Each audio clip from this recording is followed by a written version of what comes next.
speaking with the NLC chairman of Benue State. He will be sharing with us the issues that workers in the state are faced with and probably the possible solutions. Join me.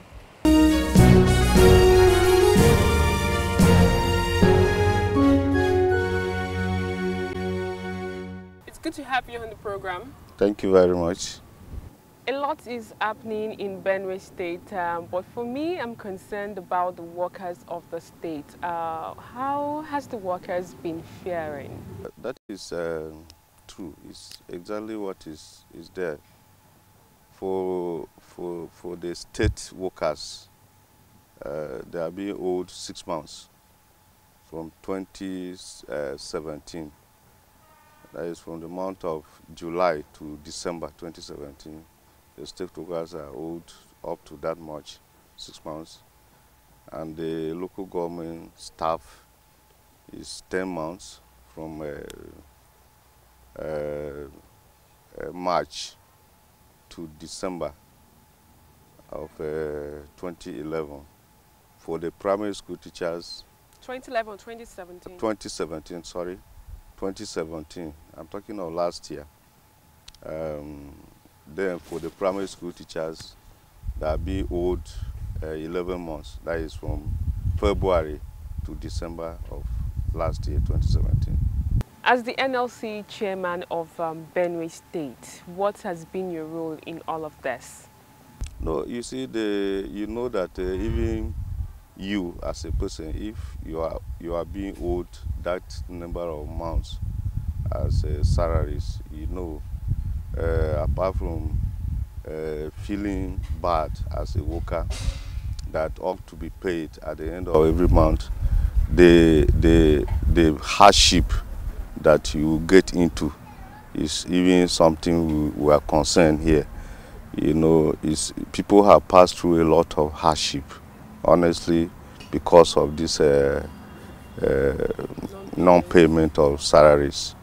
From your comment, it's obvious that the government is up to date with payment for this year, but not up to date from last year. There's a backlog of salary that the government is owing. Are you saying that the workers here are faring well?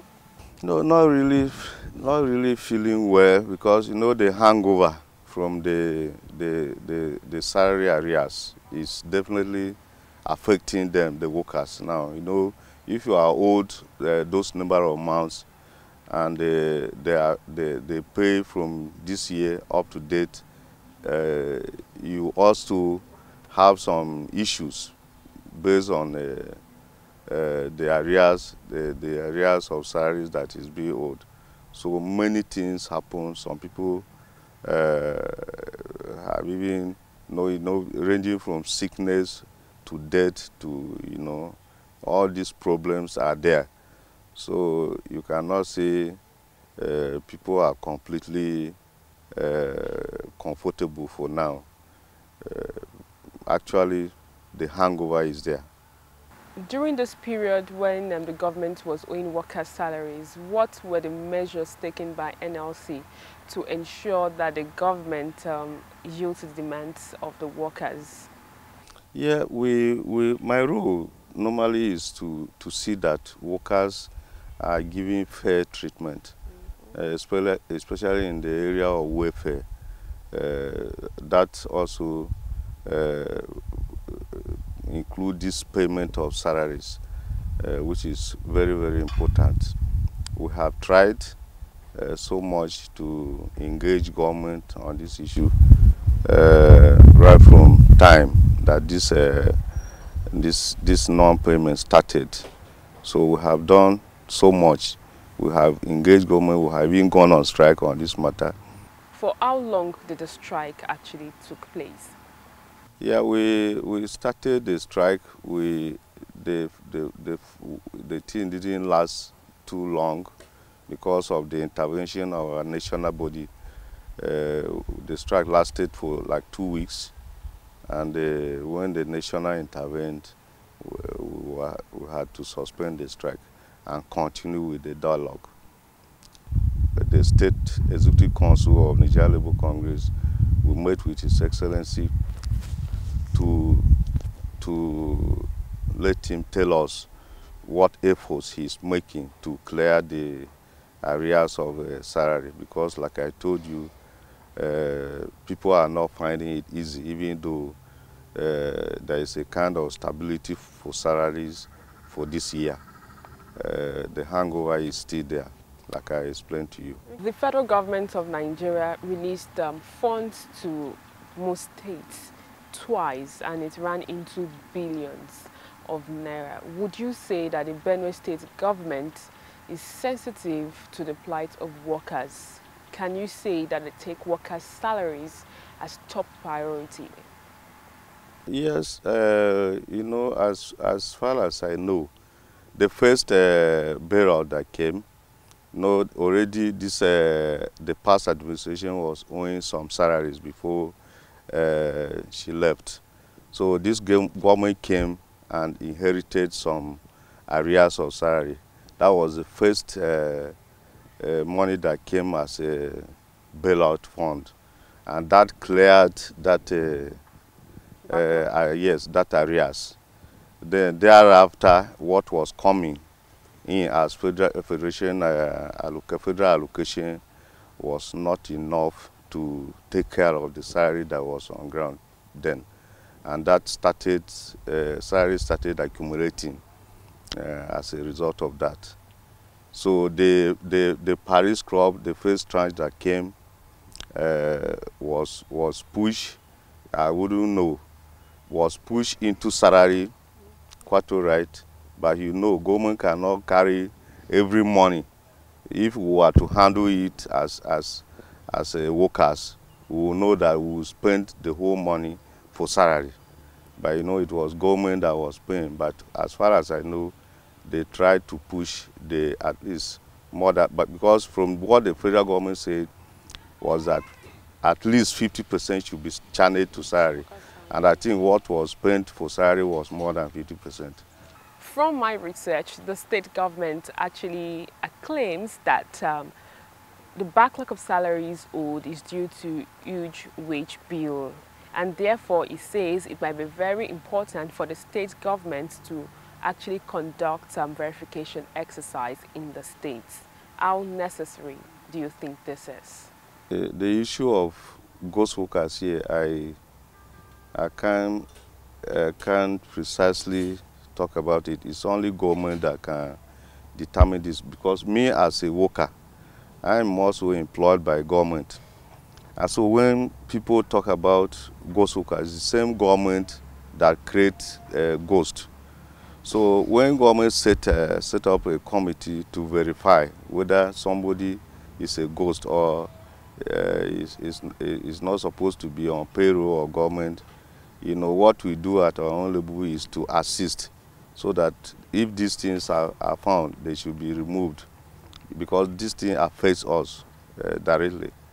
And so we tried our best to see that people who are not supposed to be on payroll are removed. Sometimes, you know, the people that are dead, their names are also on payroll still. People who have retired, their names are also there. That is precisely what we find out sometimes when we go into this verification. And people who have their names on payroll, but they are not actually working, but they are somewhere collecting money. No, people that do this are also part of the government something. So actually those things exist. So we try to find out certain things like this, and at least some things were discovered. Finally, what do you think the government should do, the state government should do in ensuring that before the next election, which will take place in February, that the backlog of salaries owed workers should be paid as at when due? What we have been telling government is to look for any way to clear the arrears of salary. We had earlier told the governor that even if it is borrowing, let government borrow and pay this salary, because it is when we are alive that we can be able to solve certain problems. So if workers are not paid, one, the elections, there will be no good number of people, even though we have other people that exercise their franchise. But also workers are important. They are major stakeholders in this election something. So this one I will want to appeal to the federal government to release money for the state government to pay these arrears of salaries. I'm also talking about the Paris Club, the last tranche of Paris Club, which is the 50% that is about to be released to state governments. The last meeting we had with His Excellency, he told us that they have filled the necessary papers, satisfy all the conditions. What is left is for the president to approve this fund to be released. So I want to appeal to the federal government to, as a matter of urgency, release this fund so that salaries can be paid. And also, the House of Assembly here gave the governor an approval to obtain a bond for this payment of this thing, arrears. So all these ones, if federal government can allow the state government to borrow this money, they will be able to address this issue of arrears of salary. So instead of concentrating on politics, let the workers also be considered that they are also part of this country. That is exactly what I want to say. The secondary level, we have not let it. At the tertiary level, we have done well. Like I've said, even despite the fact that we are not up to date in payment of salary for Benue State University, we have paid up to date. On the next episode of Labour Lens, we will be speaking with Benue State Governor Samuel Otom. He will react to the issue of workers' welfare in the state.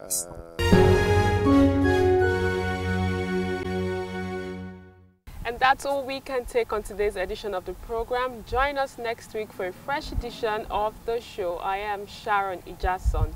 Thanks for watching, and remember, labor creates wealth.